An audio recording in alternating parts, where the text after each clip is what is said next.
ఆంధ్రప్రదేశ్లోని పానకాల లక్ష్మీ నరసింహస్వామి ఆలయం భారతదేశంలోని అత్యంత విశిష్టమైన నరసింహ క్షేత్రాలలో ఒకటి. ఈ ఆలయానికి ప్రపంచవ్యాప్తంగా ప్రసిద్ధి తెచ్చింది ఇక్కడ స్వామివారికి సమర్పించే పానకం ప్రసాదమే.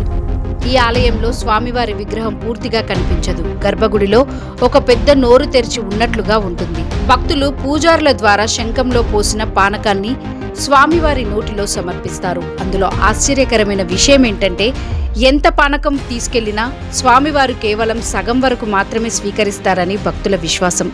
మిగిలిన సగం పానకం తిరిగి ప్రసాదంగా భక్తులకు ఇస్తారు.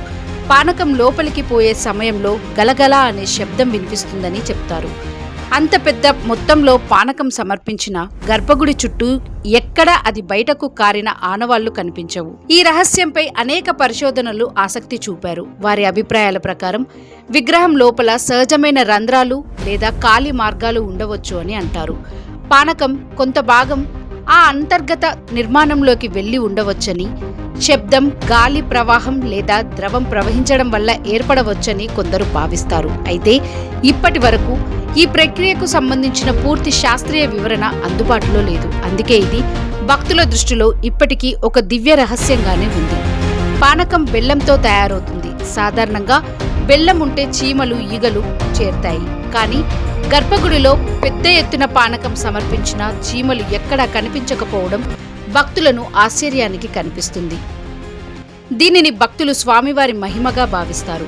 పురాణాల ప్రకారం హిరణ్యకశిపుణ్ణి సంహరించిన తర్వాత నరసింహస్వామి ఉగ్ర రూపంలో ఉన్నారు.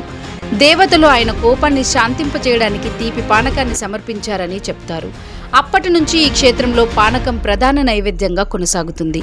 మంగళగిరిలో 3 రూపాల్లో నరసింహస్వామి దర్శనమిస్తారని విశ్వాసం. కొండపై పానకాల నరసింహస్వామి, కొండ కింద లక్ష్మీ నరసింహస్వామి, గండాలయ ప్రాంతంలో గండాల నరసింహస్వామి. మంగళగిరి పానకాల లక్ష్మీ నరసింహస్వామి ఆలయంలో పానకం ప్రసాదం రహస్యం భక్తిని, ఆశ్చర్యాన్ని, శాస్త్రీయ ఆసక్తిని ఒకేసారి కలిగించే విషయం. స్వామివారు పానకాన్ని స్వీకరించడం, సగం మాత్రమే తీసుకోవడం, గలగల శబ్దం వినిపించడం వంటి అంశాలు ఇప్పటికీ అనేక మందిని ఆకర్షిస్తాయి. అందుకే మంగళగిరి ఆలయం భారతదేశంలోని అత్యంత మర్మమైన దేవాలయాలలో ఒకటిగా ప్రసిద్ధి చెందింది.